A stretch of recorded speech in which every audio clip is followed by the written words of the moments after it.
allez bien. Donc on se retrouve aujourd'hui pour une vidéo update lecture et j'ai donc 5 romans à vous présenter.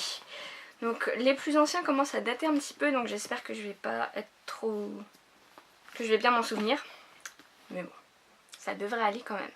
Donc tout d'abord j'ai lu Une fille facile de Louise O'Neill aux éditions Stéphane Marsan. Donc ce livre j'en avais entendu parler sur la chaîne de Stéphanie de Piketty Booking.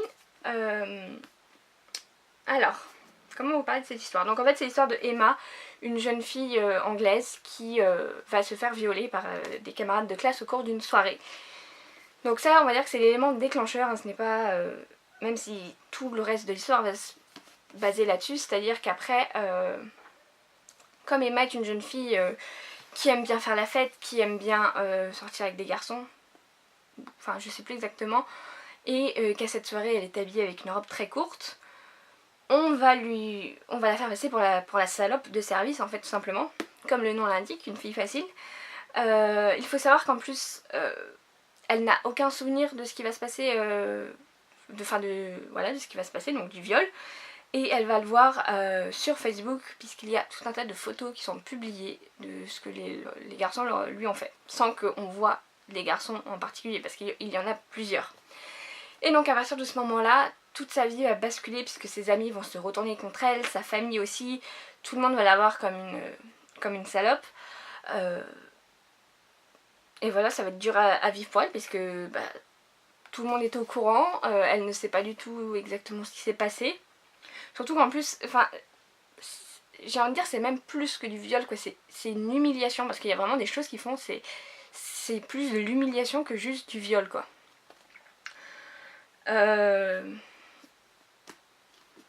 Donc voilà en gros. J'ai moyennement aimé ce livre. Alors, le sujet est totalement délicat, hein, c'est sûr. Qu'est-ce que je voulais dire? Mais je trouve quand même que c'est bien traité par l'auteur. Après il y a un gros point négatif qui m'a dérangée, mais je pense que c'est voulu par l'auteur en fait.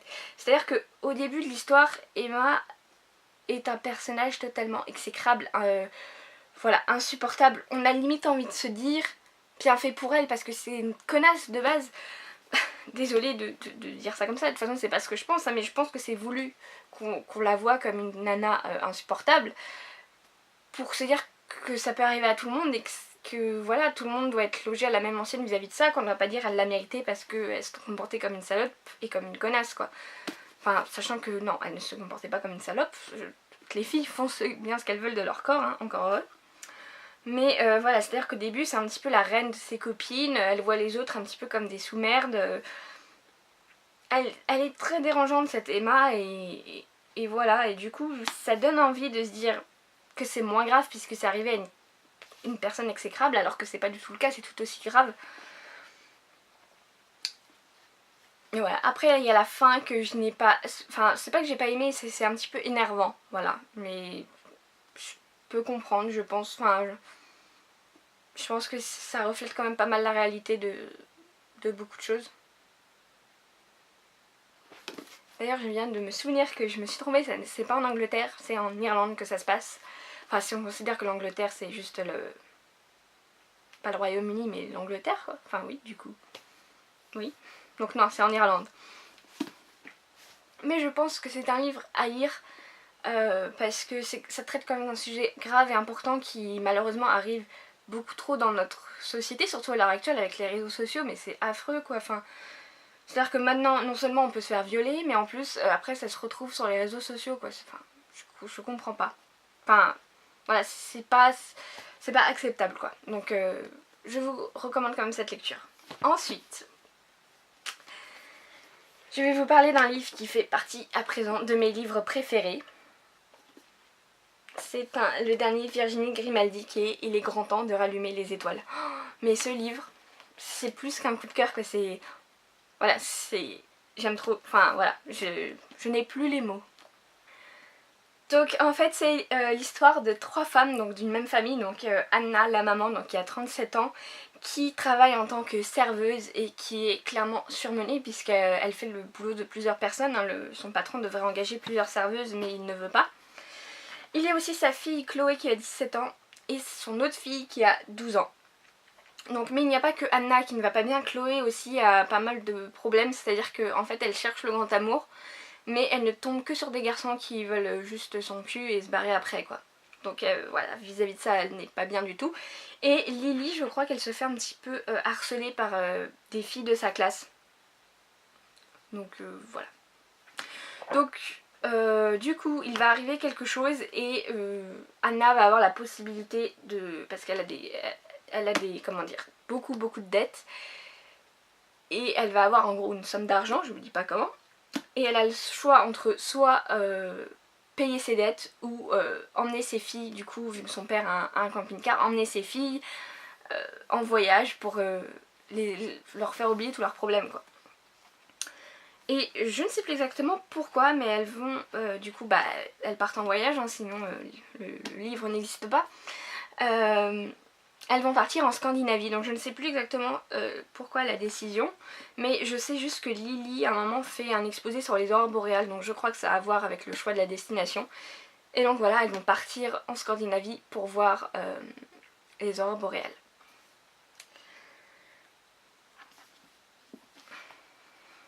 Donc j'ai adoré ce livre, hein. J'adore de toute façon la plume de Virginie Grimaldi et dès le début, dès les premières pages je savais que j'allais adorer quoi, c'était évident.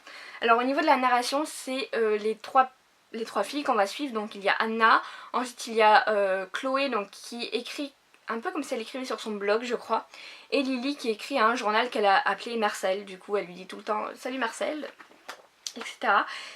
Et alors il y a vraiment, enfin j'allais dire, il y a vraiment deux personnages que j'ai aimés, mais au final j'ai aimé tous les personnages. Mais j'ai quand même un gros coup de cœur pour le personnage de Lily, qui m'a clairement fait penser à Dolorine dans les Sœurs Carmine. C'est-à-dire le côté totalement à l'ouest un petit peu de la gamine, elle est pareille et elles confondent des mots aussi toutes les deux. C'est-à-dire qu'à un moment, je ne sais plus ce qu'elle dit, j'avais noté quelques trucs qu'elle dit.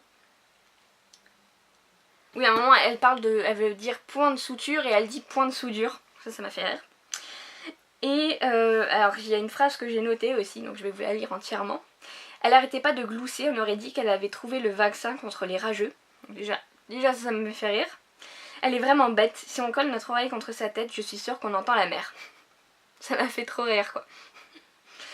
Bref, donc ça c'est pour Lily, mais je me suis aussi beaucoup identifiée au personnage de Anna, qui est une grosse angoissée qui fait des attaques de panique assez facilement entre guillemets. Bon moi c'est pas... ça m'arrive hein, de faire des crises de panique, mais pas au même point qu'elle, mais je me suis quand même retrouvée dans sa personnalité. En plus je crois à un moment elle parle d'agoraphobie, ce qui est un petit peu... moi c'est minime hein, mais ça, je sais que je suis agoraphobe, même si c'est pas au même niveau que les personnes qui ne peuvent pas sortir de chez eux. Mais voilà, c'est pour ça aussi que je me suis beaucoup identifiée à Anna. Mais ce livre, mais voilà, enfin il y a de l'humour, il y a aussi donc ces paysages scandinaves quoi. Enfin bon, il n'y a pas l'Islande, mais de toute façon la Scandinavie aussi de base, j'adore. Donc elles vont partir, elles vont aller au Danemark, ensuite je crois qu'elles passent en Norvège et après elles repassent en Suède pour repasser en Norvège et au Danemark pour rentrer. Et voilà, donc il y a des aurores boréales, il y a le soleil de minuit qu'on voit aussi, il y a tous ces beaux paysages.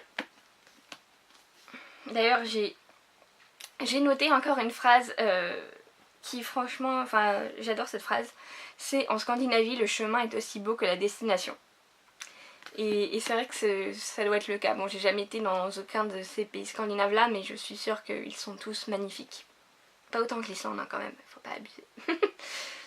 Et autre chose que j'ai noté dans ce livre, c'est qu'il y a, alors je ne sais pas si on lit une analogie ou une métaphore, plutôt peut-être une analogie, que j'ai beaucoup aimé qui est, peut-être que c'est métaphore, parce que je crois que dans le livre on parle de métaphore. Métaphore du bus, où en gros le bus est censé représenter notre vie, donc on commence en étant assis à côté de ses parents, ensuite on change de siège quand on prend notre envol, on va par exemple se trouver sur un autre siège avec des amis qui après vont peut-être descendre du bus parce que ces amis là vont sortir de notre vie. on va se mettre à côté de notre mari dans le bus et puis voilà, on divorce, il descend du bus, il y a un autre garçon qui monte, on se met avec lui. Enfin voilà, j'ai vraiment adoré cette métaphore et je la trouve très très vraie. Donc voilà, j'ai vraiment adoré cette histoire, même si j'ai envie de dire une des choses comment dire, que ça nous apprend, c'est qu'on a beau quand même s'enfuir pour fuir nos problèmes, ils sont toujours là quand on revient, mais quand même ce voyage valait, je pense, beaucoup le coup pour les 3 femmes, puisqu'elles se sont énormément rapprochées, puisque clairement avant Anna n'avait pas du tout le temps de voir ses filles, et je pense qu'elles ont, enfin je pense que faire ce genre de voyage comme ça sur plusieurs mois avec ses enfants, ça doit être déjà très, oui, pour souder les liens ça doit être très bien, mais aussi ça peut leur apprendre plein de choses, je pense. Donc voilà, je vous conseille absolument cette lecture. Et là du coup je me suis acheté tous les autres Virginie Grimaldi que j'avais pas, parce que j'ai trop envie de lire tout ce qu'elle a écrit, même si je pense qu'aucun ne surpasseront celui-là. J'ai ensuite lu La fille du train de Paula Hawkins aux éditions Pocket. Donc c'est un thriller où en fait on va suivre Rachel, donc, qui travaille à Londres et qui je crois vit en banlieue, et tous les matins elle prend le même train et tous les soirs le même train. Un petit peu ma vie d'avant quoi. Et en fait le train s'arrête à un feu de signalisation tous les jours et... Oh, tu te calmes. Et en fait il va s'arrêter devant une maison où Rachel, du coup comme elle regarde par la fenêtre tout le temps, elle peut observer ce qui se passe dans cette maison ou sur la terrasse dans le jardin.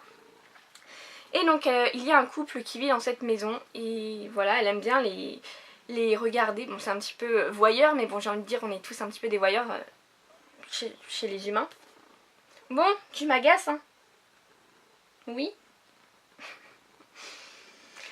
Et donc en fait elle va un petit peu se faire des films en créant une vie à ces 2 personnages. Elle va leur donner des noms, elle va leur inventer des métiers.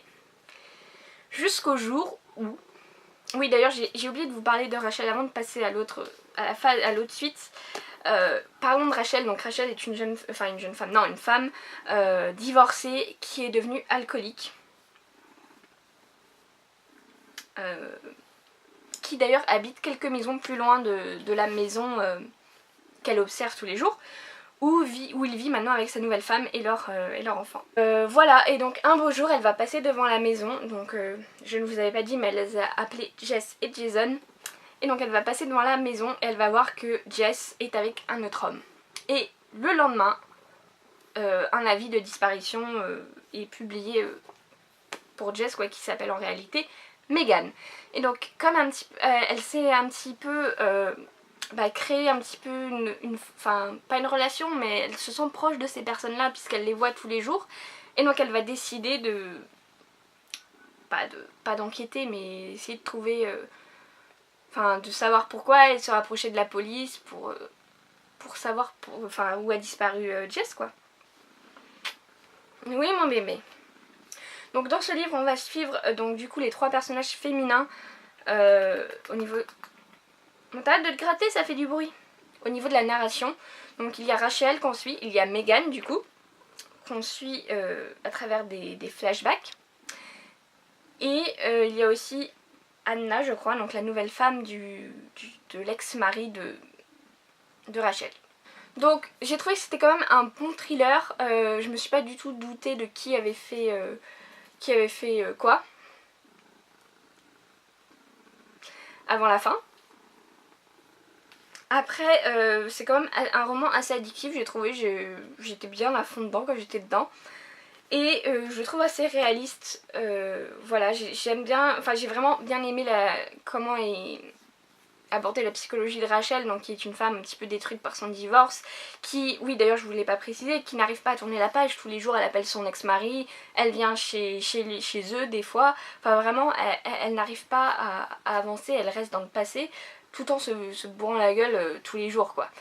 Donc c'est assez intéressant de voir pour une fois que c'est une femme alcoolique. Et c'est aussi intéressant de voir puisque forcément elle a vu du coup Megan avec un autre homme, mais personne va la croire puisque c'est une ivrogne, enfin qui irait croire une ivrogne, quoi.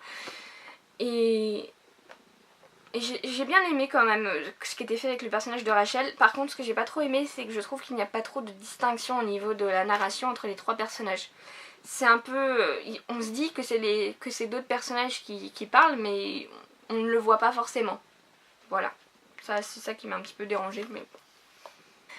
J'ai tellement aimé, enfin tellement entre guillemets, hein, j'ai tellement aimé le livre que j'ai tout de suite regardé le film après l'avoir fini. Et je préfère le livre, hein, bien évidemment. Et je trouve que dans le film, je trouve que ça avance trop vite, on en arrive trop à certains moments. Je me disais, oh, on en est déjà là. Et après, je me rendais compte qu'en fait, il manquait aussi pas mal de choses. Donc je vous conseille, si vous voulez voir le film, de lire le livre d'abord. Voilà. J'ai ensuite lu Jamais plus de Colleen Hoover aux éditions Hugo Roman. Donc c'est mon premier Colleen Hoover. J'avais vu, je crois, dans une vidéo des livres d'Alix, c'était un de ses livres préférés. Et donc du coup ça m'avait donné envie de le lire. Donc en fait on va suivre Lily Bloom, qui est une jeune fille qui vit à Boston. Donc je crois au début elle travaille dans une boîte, dans une grosse boîte, elle travaille en marketing ou je ne sais quoi. Qui à la base vient d'une petite ville du Maine où elle vivait avec donc ses parents, donc sa mère et son père qui étaient violents avec sa mère et des fois même avec elle. Et donc sa mère qui est restée avec le père tout en étant très très soumise. Donc voilà, l'histoire commence juste après l'enterrement du père de Lily, où clairement, je peux pas dire qu'elle était contente qu'il soit mort, mais elle n'était pas triste non plus. Mais quand même, forcément ça fait quelque chose quoi. Du coup elle va aller sur un toit, parce qu'apparemment à Boston il y a beaucoup de toits où il y a des genres de terrasses. Et donc elle va aller sur un toit qui est d'un immeuble qui est près de son appartement pour pour être tranquille, pour être seule, pour pouvoir réfléchir. Sauf qu'elle ne va pas pouvoir rester bien seule longtemps puisqu'arrive un homme sur ce toit. Et au final ils vont parler et faire connaissance. Donc il s'appelle Ryle Kincaid je crois, et c'est un interne en neurochirurgie. Et donc lui il est venu sur ce toit, pas déjà parce qu'il habite là. Il vit avec sa... je crois que c'est ça, il vit avec sa sœur et qui elle est mariée à un mec millionnaire quoi, du coup ils ont tout le dernier étage, bref. Et donc lui il n'est pas bien non plus puisqu'il a eu une opération assez dure dans la journée et du coup voilà il a besoin aussi de décompresser, il vient fumer son petit joint sur le toit. Et ils vont commencer à parler et faire connaissance. Donc elle va lui dire qu'elle a un rêve qui est d'ouvrir j'allais dire une fleuristerie. Non, un magasin de fleurs, mais qu'elle se dit qu'avec son nom, c'est un petit peu ridicule, hein, parce qu'elle s'appelle quand même Lily Bloom. Mais que aussi, forcément, elle a un petit peu des doutes, puisque c'est son entreprise, hein, c'est jamais facile. Et voilà, et puis lui après, il va clairement lui dire qu'il a envie de la... voilà, de là.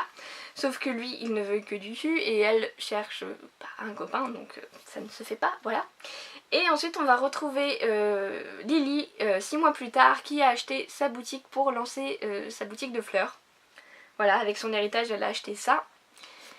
Et donc là, va débarquer une jeune fille qui a vu que la boutique avait été rachetée, qui vient dire « Oui, je cherche du travail, est-ce que je peux travailler pour vous ?» Et il s'avère que c'est la sœur de Ryle, pardon, qui, comme je l'ai dit, du coup est riche de par son mari, mais elle s'embête un petit peu dans sa vie, du coup elle veut aider Lily sans savoir qui c'est, hein. Elle veut aider Lily à ouvrir sa boutique. Voilà, et donc forcément, comme elle l'engage, elle va pouvoir revoir Ryle, et ils vont du coup se mettre ensemble, hein. Forcément le mec qui veut du cul il va tomber forcément sous son charme, hein, parce que ça se passe toujours comme ça dans les romances, n'est-ce pas? Et donc voilà, ils vont commencer une histoire à deux qui va quand même les mener loin, mais aussi les mener loin dans le mauvais sens du terme, hein. Je sais pas trop si c'est spoilant d'en parler, donc je vais juste vous relire la phrase qui est là qui vous permettra de comprendre, qui est une jeune femme face au cycle de la violence. Voilà. Et aussi, en parallèle de ça, on suit un petit peu, elle retrouve ses journaux intimes de quand elle était adolescente, où elle vivait une histoire d'amour avec un jeune garçon qui s'appelait Atlas, qui était SDF, voilà, qui avait été jeté dehors par ses parents, et qui squattait la maison abandonnée à côté de la sienne. Ouais, enfin, oui, voilà. Qui a son importance quand même dans l'histoire. Bref, donc j'ai vraiment beaucoup aimé cette histoire. je trouve ça très réaliste et je trouve ça très bien. Enfin, j'ai beaucoup aimé la plume de l'auteur et je trouve que le sujet est pas facile, mais qu'il est très bien traité. Après, ça me touche particulièrement parce que ça me touche personnellement, cette situation. Enfin, pas à l'heure actuelle, hein.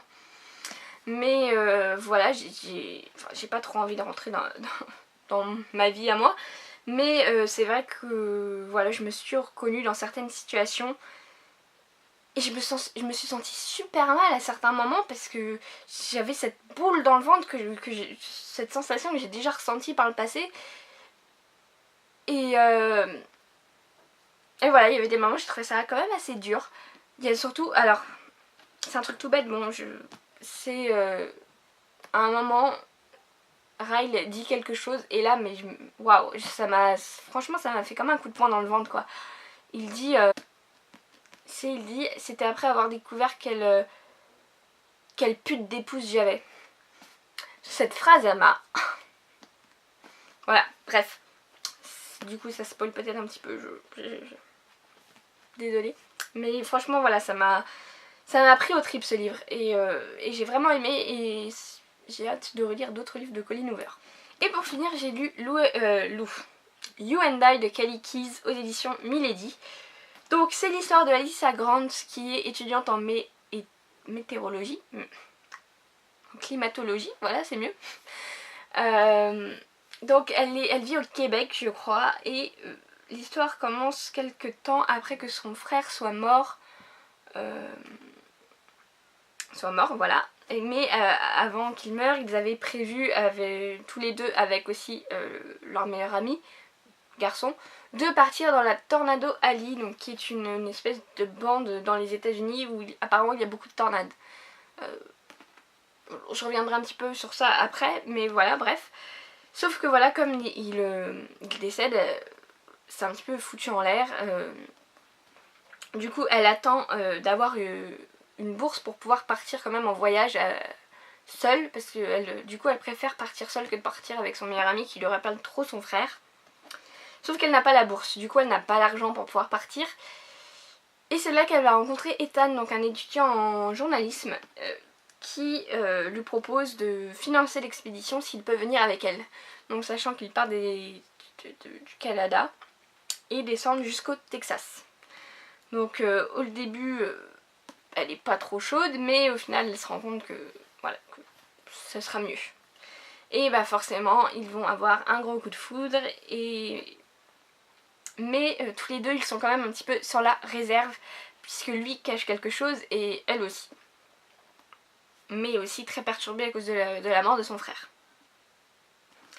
Mais parallèlement à ça, il y a donc son meilleur ami qui est un petit peu vénère d'avoir été laissé sur la touche, qui va partir avec il va intégrer une équipe de chasseurs de tornades et d'ailleurs oui, je viens de me rendre compte que j'ai oublié de vous parler d'un détail important, c'est que Alyssa, son frère et son meilleur ami ont créé un prototype d'une machine qui permettrait de détecter les tornades avec leur puissance et surtout 1 heure à l'avance, puisqu'apparemment dans le livre, je ne sais pas si c'est la réalité, hein, je ne m'y connais pas du tout, mais à l'heure actuelle on peut prédire que 15 minutes à l'avance quand les tornades vont toucher un endroit, quoi. Donc je ne sais pas du tout si c'est vrai, mais voilà, et donc elle a ce prototype à valider, du coup elle doit, avec cette machine, valider 50 tornades. Sauf que, comme elle l'a construit aussi avec son meilleur ami, lui aussi... j'ai plus de batterie. Lui aussi veut valider de son côté les 50 tornades. Et donc du coup, ils vont se faire un petit peu la guerre. Bref, voilà. Donc j'ai moyennement aimé l'histoire. J'ai trouvé le côté tornade et climatologie très intéressant. Mais le personnage d'Alyssa, je l'ai vraiment pas du tout aimé. Elle est un petit peu tout le temps à dire je veux être avec lui, mais non, parce que j'ai peur, parce qu'il va me quitter, parce que voilà. Et à certains moments, elle provoque les disputes parce qu'elle a trop peur de se disputer avec lui. Il faut être un peu ma boule, quoi, quand même. Enfin, j'avoue, ça m'est déjà arrivé des trucs comme ça quand j'étais un peu plus jeune, mais c'était énervant, ça m'a énervé, franchement. Après voilà, leur histoire est quand même mignonne, mais ça m'a pas cassé les 3 pattes du canard. J'ai remixé l'expression d'une façon, bref. Donc bah voilà, j'ai moyennement aimé, je sais, j'arrive plus à parler. Je sais déjà que je vais pas le garder ce livre, parce que voilà, bof. Donc voilà tout le monde, c'était tout donc pour cette vidéo. Je vais vous laisser parce que moi je vais aller regarder le match de l'Islande. Voilà, et on se retrouve samedi prochain pour une prochaine vidéo. Salut!